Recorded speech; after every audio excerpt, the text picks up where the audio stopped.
uma alegria estar aqui. Meu nome é Juliana, sou gerente educacional aqui do Instituto Caldeira. E você é a host, vou fazer a abertura desse painel. São dois convidados muito especiais que vão estar aqui conosco. Só não estou vendo o segundo convidado, só um momento. Encontrei ele, então vamos lá. Vou fazer a abertura. Só lembrando que a palestra, né, vai ser uma entrevista. E vocês podem escanear o QR Code para a tradução simultânea, porque a conversa vai ser em inglês. Ao final, se tiver tempo para perguntas, as perguntas podem ser feitas em português, porque o David entende português também, então um dos convidados aqui fala português também. Então, fiquem à vontade. No aplicativo, é melhor ler do que botar fone. Você pode botar fone também, mas ela vai traduzindo de forma escrita, como um WhatsApp. É bem interessante a funcionalidade. So, I invite these guys to come here. Paul Fay in the work shift. Welcome, Paul. Salva de palmas. Clap your hands. They hands. And David Batista, líder da Lala. Seja bem-vindo, David. Hola. I'm afraid this will be in English. So how many of you heard David present in the previous panel? Just a show of hands. That's great. So we're going to go a little deeper on David and Lala here. David, thanks for doing this. It's my pleasure. So I've been reading up on you. Just wanted to kind of start with your background. You are a teacher. You've been a teacher throughout your career from the beginning? Yeah, I'm glad you asked, Paul, because at one point in my career, I made a commitment to always introduce myself as a teacher. I am a teacher. In those words, I said, say it. Because too many people don't say it with pride. And my connection to education goes way back. Even before I was born. So the way I kind of traced back my past and connection to education, it goes back to my mom. She was the first girl in her village to go to school past the 4th grade. And there's this story that she always tells where she was, this is northern Portugal. She was home. My grandfather used to help a scientist by measuring the water at a local river. The scientist came to the house, and only my mom was there. She was 8 years old. I said, Mom, what happened? What went on? And she said, I don't know. I sat down with him, and we talked. I served him some tea, but we knew what happened. They started talking. The scientist looked at her and said, no, this can't happen. This young person is so filled with potential and power. I've got to make it right. And I don't know if he had other children or what. The next day, an envelope showed up with the money for measuring the water and a scholarship to go to school.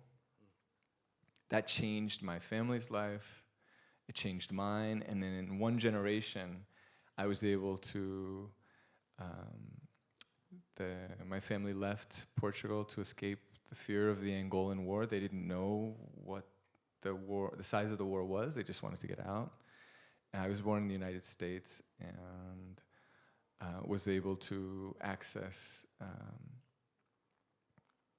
excellent education, and that story and that narrative stayed with me. And a lot of what we do at Lala today is about that. It's how do we give young people opportunities they wouldn't otherwise have in their lives. Well, that's an incredible opportunity, a bolt of lightning of opportunity.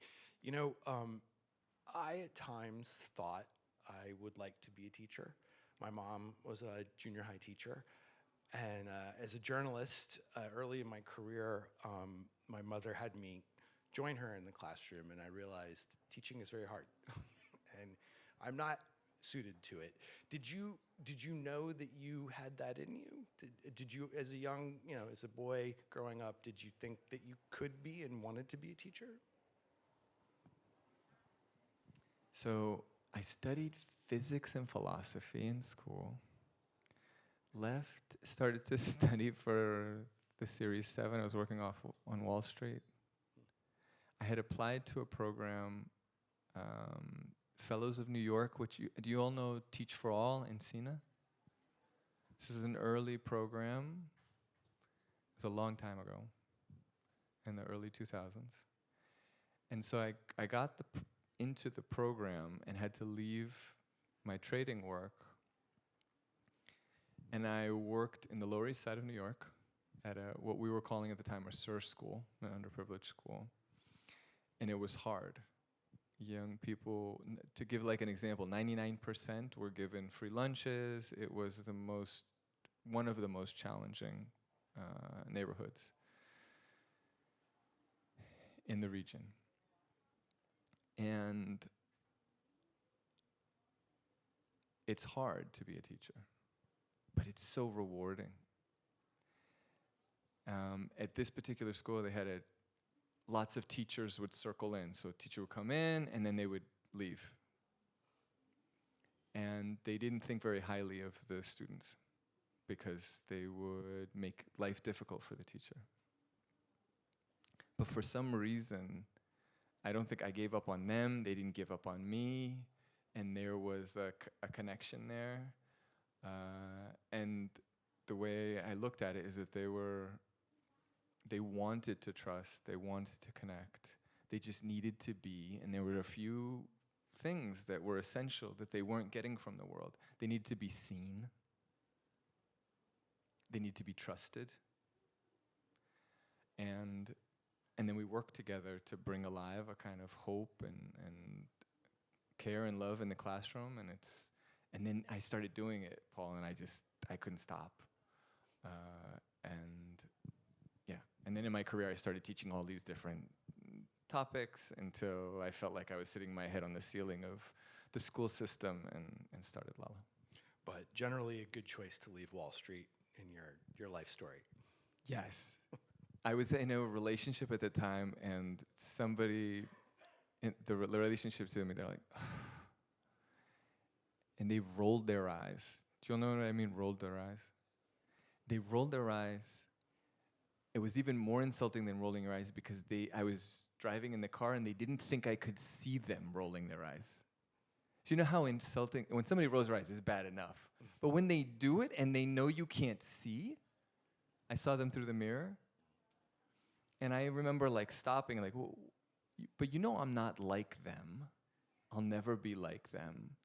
And she looked back at me and said, you don't get it. It's not that you are or are not like them, but the choices you make will turn you into the person that you will become. Be careful where you work. I was like, oh, wow. So I'm careful where I work now. Yeah, well said. So I know at some point you came to this country and taught here. What brought you here? So there's so many stories here. So we get to the United States, and my parents are told by educators to be wary of lingual confusion. Basically, I mean, don't teach a second language in the house. Educators telling my parents. Now, we know this is silly now. And there might have been some truth to it at the time because, Paul, like, when I went to school, if you went to school and you were a second language learner, you were put in like a separate classroom, almost like the special kids. And so you weren't treated like you had a lot of potential. And so maybe there was some reason to this. But I only learned to speak English when I was young. And so as a young man, I couldn't speak to my grandmother. And I wanted to. So I tried to learn Portuguese in college, couldn't do it. You had to like take an equivalency test for one semester of Portuguese language at 21 years old. I couldn't do it. So I said, all right, this is getting serious. I'm 21, I can't speak to my grandmother. I'm gonna go to a Portuguese-speaking country. I know it's getting recorded, this is a little personal, but the men in my family, because of recruitment from Latin America and Europe at the time, left their family on my mom's side, my grandfather was left at birth by his dad. His mother left 2 years later.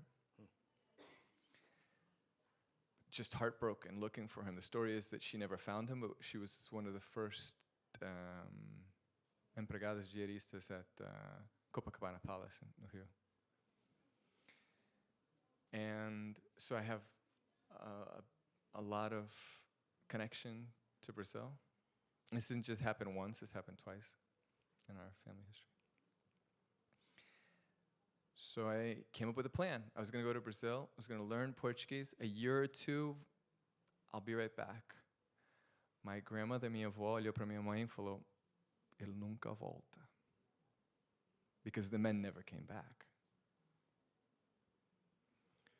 I stayed. I've been overseas almost 20 years. And then, so some like 3 or 4 years later, I went to me, vó, finalmente, eu consigo falar com você em português. E ela olhou para mim e falou, ai, mas que sotaque.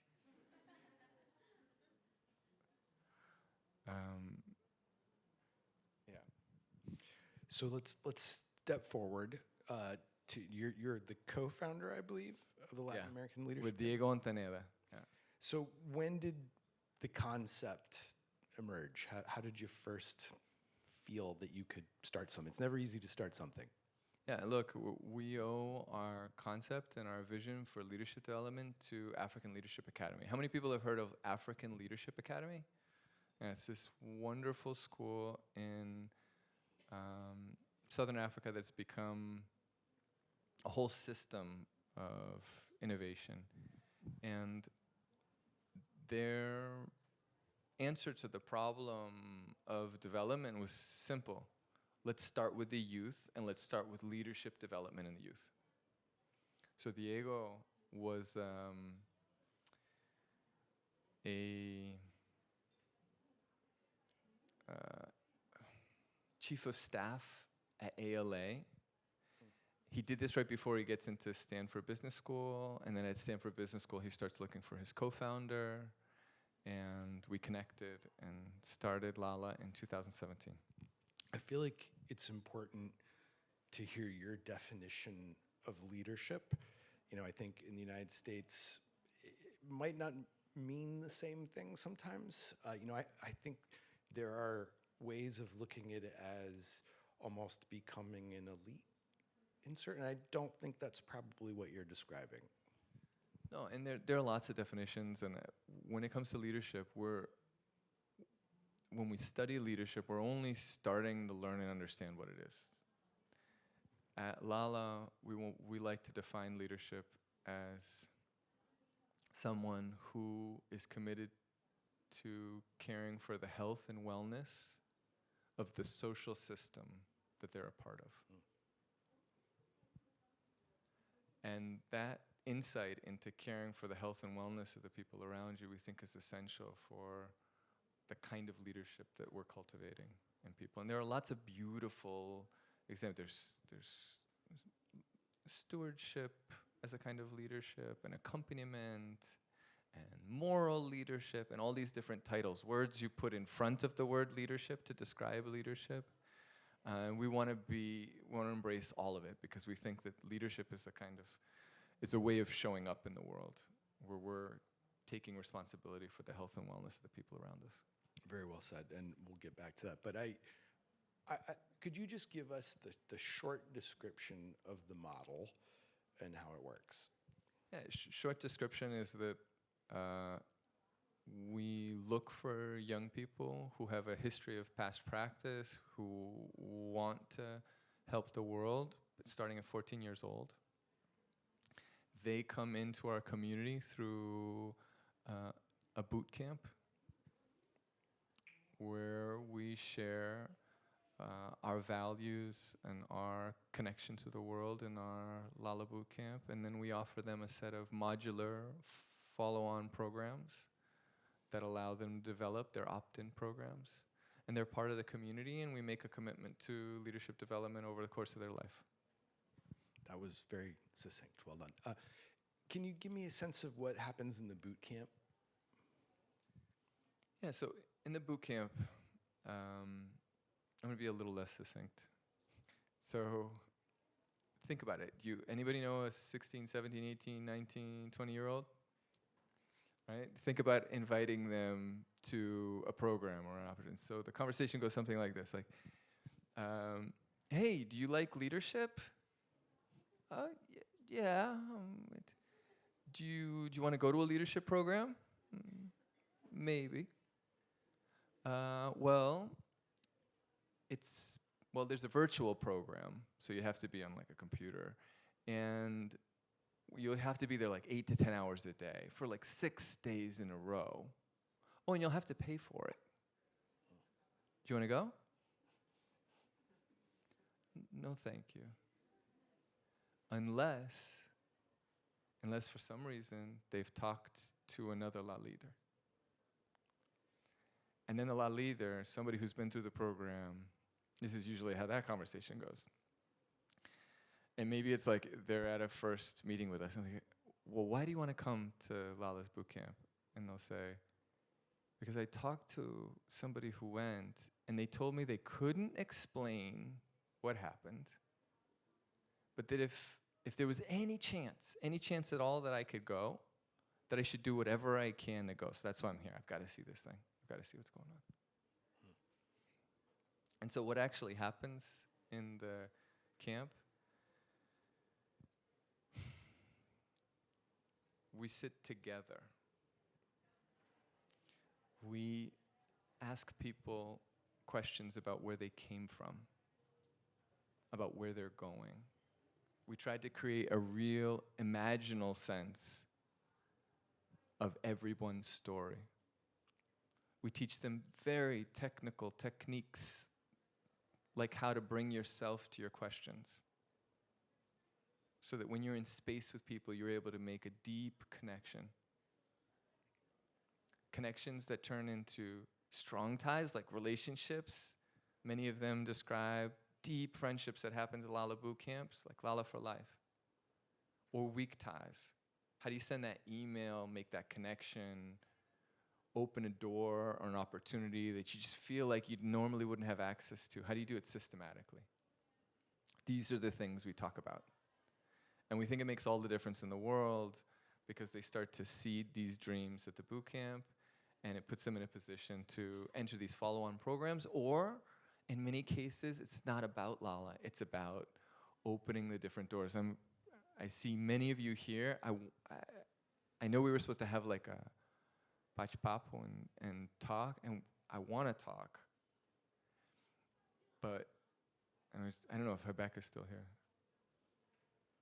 But somebody like Rebecca who's been in the program, I don't know, how many people know Rebecca? A few of you. Like, just to watch the trajectory and the way people are able to explore and develop themselves, that's the beauty of what can happen if the boot camp goes right. You mentioned weak ties, and that's a concept in my country that people are starting to, I think, in education, to pay more attention to, that fortunate folks tend to have more developed skills with weak ties, and that's how you get ahead in so many ways, how you access opportunity, I should say. How do you hone that? What characteristics in a young person can you tap into to build the confidence to really try to introduce themselves to folks and put themselves out there? Great, so let's talk about weak ties, and let's get people into this where they can really understand it. So a strong tie is like a close personal relationship that you have. Well, a weak tie is a connection you have to a person or organization that's not strong, but it's there if you need it. You're able to do a certain kind of outreach or have a connection there that really matters. And that they find that in more privileged communities or populations, that they have these weak ties that open lots of doors, right? And usually when we talk about like network and privilege, we think about like somebody has an uncle who gets them a job and really makes a connection. And then if you're less privileged, you don't have that. So what do you do? And so Paul's asking me a question about how do you systematically go about creating opportunities like weak ties? Like, what do you do? And so there are lots of different techniques. Like one is just how you show up in a space. There's this one story of a La leader who got into a very privileged school, Stanford, and they didn't get into any of the universities they applied to the year before, so 0. So now they're at an event, and one of the founders of Google walks in the room.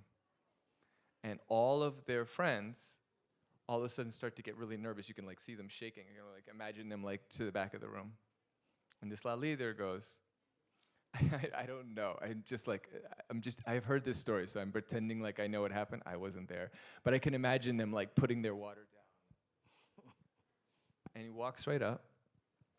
My name is, and he explained where he came from. I come from this place. I'm here because I've made a commitment to help a certain kind of, this is what I want to do with my future. And and his friends are watching, like they can't even believe what's going on. It's a scene out of a movie, but not a network movie, but like you can imagine it happening. And now that young person has had a mentorship relationship with the mother, the mother of the founder of Google. I'm not going to name the names of it, for 7 years now. Now imagine when he walks in any room, there's privilege, and then there's purposeful privilege. And purposeful privilege trumps privilege. Because you know where you came from, you know why you're there, and you're opening up doors systematically. So that's one very technical way. And the way you do it is not by showing off all your badges. Do you know that I can program really, really, really, really well, or I scored really high on this math test? Have you seen my score? You do it by explaining to somebody that you know where you came from. You know what you stand for. And they're able to choose you because they could spend their time with any number of people because there's an integrity. Integrity meaning wholeness to the way that you show up that's not limited to a particular test score or grade or something like that. It's much rarer in the world to meet somebody who knows themselves than it is somebody who scores like a particular grade on a standardized test. So that's one of the ways we do it. And there are a bunch of other ways that we do it, but I'd say that's like the root of it. That's fantastic. I like, with the wholeness piece, I just wonder, is vulnerability, in your opinion, something that is necessary to really pull off that wholeness? Because particularly as a young person, you don't know what you want to do. It takes a lot of courage, and I think it's a big ask to be vulnerable. Yeah, look, vulnerability is a really important word. I think it's beautiful. I love vulnerability with boundaries. Like vulnerability with a heavy dose of boundaries. Because vulnerability, it speaks too much of like a certain kind of fragility. Yeah. And I do think that we need to, and we were designed to. I think this is a big part of what Lala is trying to do, and not just Lala, but many of the orgs are going to succeed in the face of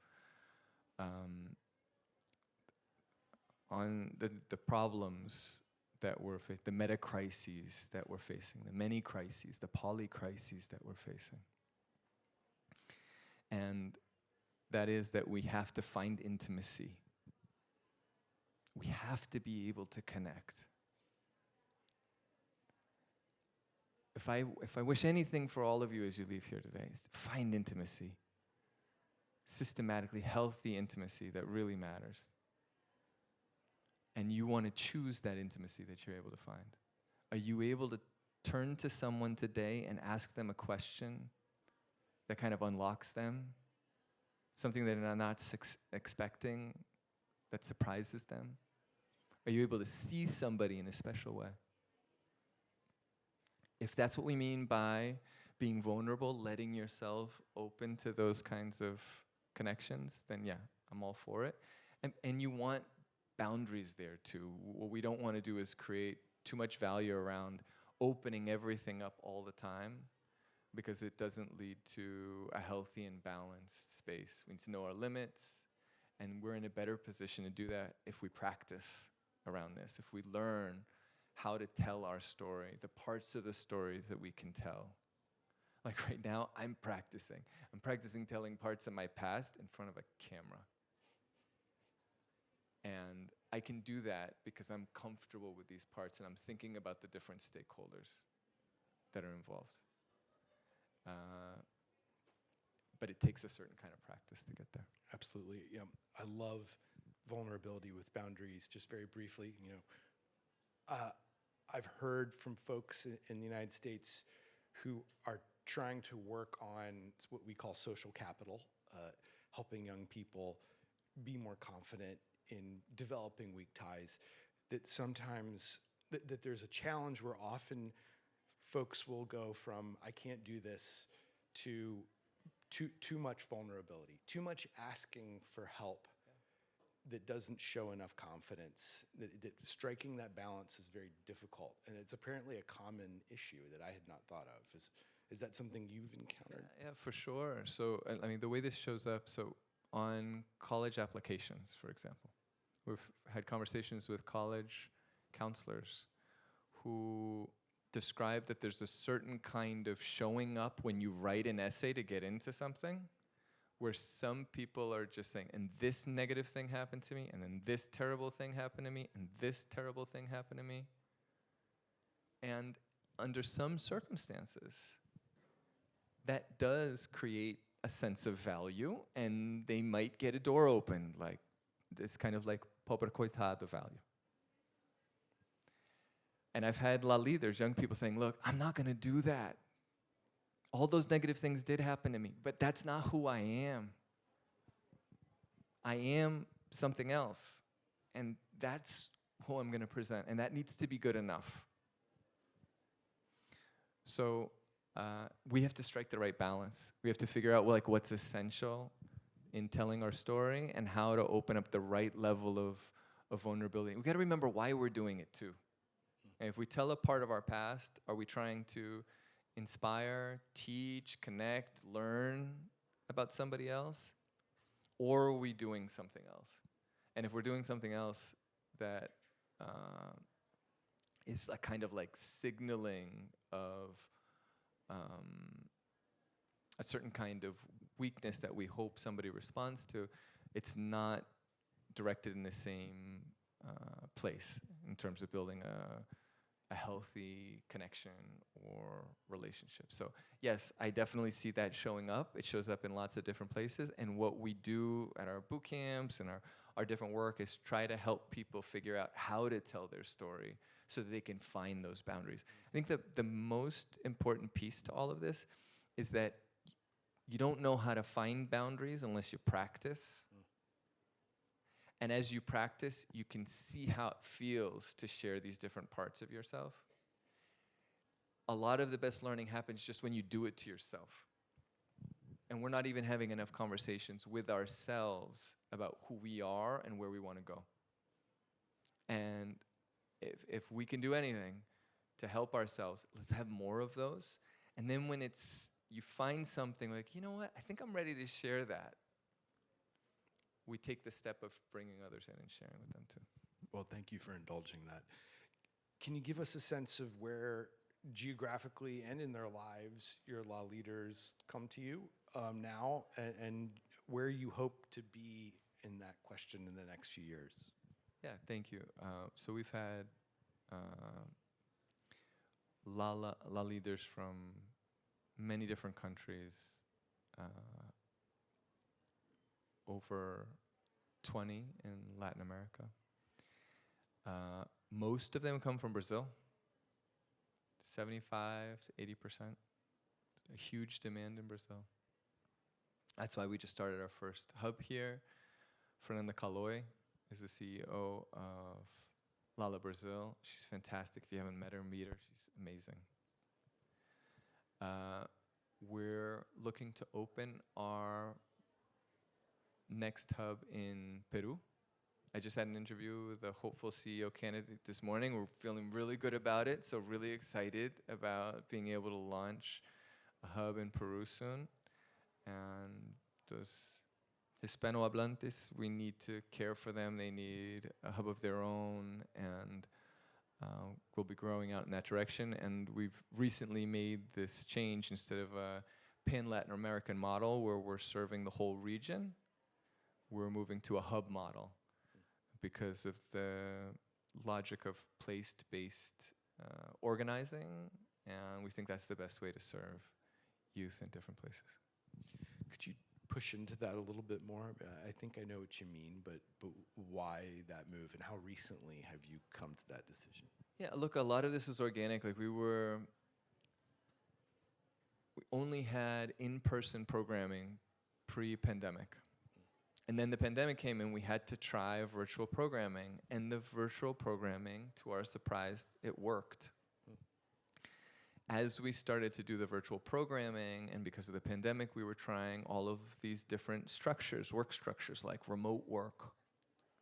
And we found that something was missing, that we needed that in-place ingredient of being able to be there and be with each other. Not just the lot leaders themselves, but also the team. And so the hub structure allows for that local connection and team building, because all of our staff members are also on a leadership journey, not just the youth that we serve. And so we're trying to find that balance in this post-pandemic space, what that looks like. And we currently have both in-person and virtual programming. It's fascinating to me that it worked as well as it did in the virtual, and one that's been mirrored by many, I think, in education. I want to leave time for your questions, so I'll get there in a second. First, one that is definitely not easy. Thinking about the multiple crises that are roiling, even in this room before this started, I was talking with some folks about artificial intelligence and the uncertainty that it must be bringing to young people as they try to decide about their lives. I was thinking about this, in many points you've made, but thinking about, I wrote it down, the health and wellness of the social system as leadership, and how you practice boundaries. Let me be specific. So I want to ask what you're thinking about how AI will affect what you do, the core of what you do. So that is not easy. We could talk for hours about that. But you mentioned one thing specifically, practice. And I think even for people who are worried about the technology taking away some of what makes us human, there is that element of practice that people are excited about, that a young person could be vulnerable with AI and practicing certain things that only privileged people get. Do you see benefits? Just generally, what are you thinking right now about that? Yeah, look, so one of the reasons I'm really excited about Caldera is because it stands to be a place that can help respond to these questions. It's not easy, and I love the way Paul is like turning all of these definitions and really getting me to think, oh, leadership is about caring for the health and wellness of the social systems you're in. So how are you going to keep the system healthy with AI? Great question. I don't know. That's for all of us to do together in these many years. And then you ask me, well, what's hopeful about it? I'll answer the hopeful. There's a lot to be worried about too. That's fun to talk about. We don't talk about the hopeful part enough. Whatever our path forward, technology has to be a part of it. And if we use it to try to bring us together, it becomes really hopeful. Think about the back-end connection potential of AI. If what I'm sitting here telling you is that we're trying to create more weak ties and strong ties, might AI not help do that systematically? In the past, Paul, we had to like matchmake. We had to be like, oh, have you met, did you meet Fernando? You haven't met Fernando yet? Okay, I'll send an email, I'm gonna make the connection. Think about how we can make those kinds of opportunities clearer and let people know, in our case, La Leaders, Did you know that there are 3 people from your state that are studying the same thing, 2 people that went to the same school, another person is opening an organization just like the one you say you want to get an internship at? That those back-end connections can be built up so that our humanity can become more alive. And I'm really excited about tech solutions that bring out our agency, bring out our connectivity, and make us more robust and resilient. It's a fantastic example. And those are, I love the specifics that you added there. Those are things that you're probably not able to do without that tech. I mean, it's not just more efficient, it's actually opening doors that aren't necessarily open without it. Absolutely, and that's just the beginning. That's just like a vision of it. Like, there are orgs that, like, imagine right now, if somebody knew what your dreams and potentials were, and they knew in this space in Caldera who you needed to talk to. Do you know who you need to talk to today? You decided to be here, but you know somebody just walked.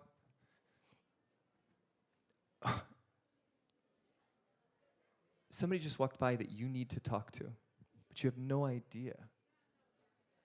That's the kind of problem that we can get real traction around with the tech that's coming. And you see that that can lead to a kind of connectivity and intimacy. Maybe it was a mentor that walked by, maybe it was a mentee, maybe it was a best friend, maybe it was that relationship you've been looking for a long time. They just went by. And AI has the potential to help us see potentials in connectivity more clearly than we can today, and give us a head start so we don't just have to do that, was it cute meet? When you just bump into people and things start to fall, and then you get to know them like in the movies. Great stuff. Would love if you would ask questions. I see one over here. Do we have a microphone, or just go ahead and project, please? Oh, yeah.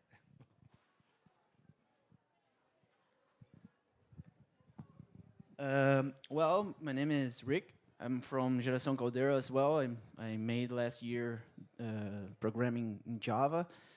And I would like to ask you about, we are living in a society that we have to kind of, we have a lot of attention, a lot of things getting our attentions. We have social media, we have a job, we have, for example, engineering. We have 10 types of engineering for the same field itself. We have engineering in computer science. We have engineering in, I don't know, biology and stuff like that.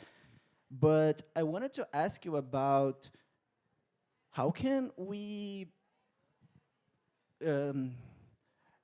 thinking about you as a teacher, you know, how can we tell to this next generation that, to ask them what you really want, how to, you were telling about how, that you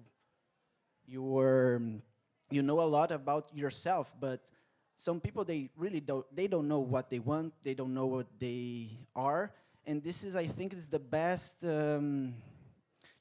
challenge for ourselves to seek in our lives, what we really want. And this is my question to you. How would you give some advice about how can we find these questions and answers, I would say.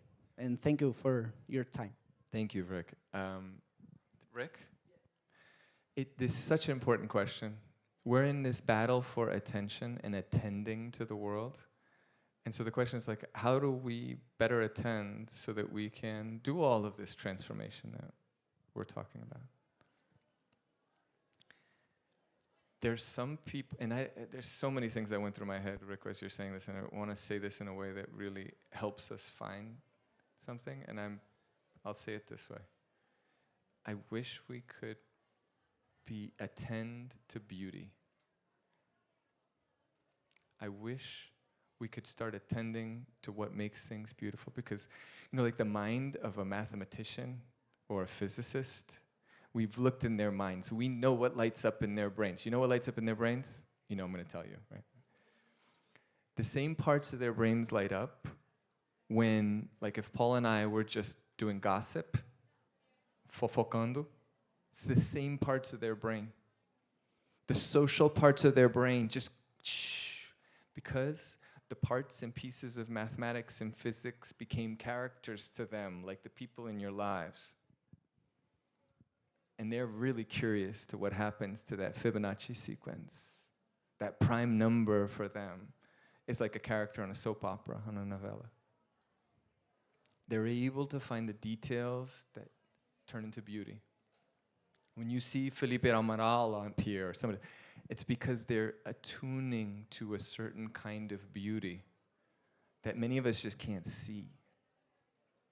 And if we're able to tune in and notice those details, a chef, a cook, an artist, they don't see what we see. They see details that matter. They're able to walk into a room and they can smell a choice. Can you smell a choice? And when you're able to tune into those details, the world reveals itself as filled with choices. Right? There becomes a space between action and reaction. And we're able to slow the world down enough to make a choice. This is what it means to unlock agency. So more beauty, more truth, and more goodness. And by being able to attune to that, you do that too by answering these simple questions like, where'd you come from? Where are you going? And who are you? And you write these simple questions down and you look at somebody. I mean, really look at them. Look at them like no one's going to look at them today. And maybe that's a challenge for all of us as we leave. Look at somebody today like no one is probably going to look at them today. I care about who you are. And some of these simple questions can unlock a kind of attunement that we were designed to have access to. We need to be more skillful at that, Rick. Thank you for that question. That was a beautiful question. Other questions? Someone over here? Oh. Hello, good afternoon, everyone. I'm Gabriel. I'm from Geração Caldeira too. I work at Trajeto, which is a business school for freight transportation business. And I would like to know about you. In education, we have some resistance from the general public. And I would like to know, how do you reach these people and broke this resistance and make them look with different eyes to the education? Thank you. Look, remind me your name again? Gabriel. Thank you, Gabriel. This is such an important question. When we first started Lala, the principals, teachers, and parents would look, mãe, deveria fazer, should I do this? Não, acho que não. No. Why? Because there's a mentality that what makes you valuable is a particular kind of test score. You know what I would do? I would really focus on mathematics, business, economics. Não, mas mãe, eu quero ajudar as pessoas ao meu redor. Service? People start to cry. Não, filho, não. What we have to be able to explain is that by bringing light and activity to young people, like if we really care, we start to practice. Like we heard earlier on the panel that these practices really develop who we are. We need motivated people, young people who are waking up every morning and trying to solve problems. They develop really beautiful and healthy minds, and it makes all the difference in the long term. And our focus on a few skill sets can get in the way of that kind of activation and activity. So you asked me, how did we do it? When we first started talking about it, nobody believed us. They're like, you know what they thought? They thought this was like frosting, like a nice to have, not essential. Where's the real meat to education? And then by focusing on connectivity, knowing who you are, your identity, being able to tell your story or bring yourself to your questions and make connections systematically, we found that our young people were much more likely to get into the exclusive opportunities that they really cared about. So more likely to be a young Ashoka fellow, more likely to get into an exclusive university. Why? Because when they showed up at the interview, they knew how to tell their story, and they had a history of past practice that separated them from the others. So what we have to do is we have to bring young people alive and show the world the power of young people. And we show that by continuing to open doors and opportunities in a way that they don't believe that we can. There's a disbelief, and this happens at many different levels, that lower classes cannot transform and transcend. And we have to demonstrate that that kind of social mobility, that kind of connectivity is possible. And every time we do, and you're doing it here at Caldera, we start to change the way people think. And you know the stories yourselves. You see it in your peers, you see it in each other. And we make a commitment to it every single day. And you know the people, those of you that have been touched and connected to others, you know that there are people around you supporting you. Bring light to what works. Bring light to what you care for. Because we will change those systems. They know not what they do. They don't mean it, but we need to show them that there's a way to regenerate. We learned this in agriculture. I know I keep going, I just love this, Gabriel. We learned this in agriculture. We thought that the Great Revolution was the monoculture that was going to fill millions of people by creating monocultures, but we unknowingly depleted the soils. And now we're returning to a kind of regenerative agriculture, a kind of rewilding of agricultural spaces where you get more abundance. The same kind of thing has happened in education. The industry of education has missed out on many potentials, and we have to show them what those potentials look like, that if we create healthy minds, we become more powerful and agential human beings, more skillful in what we want.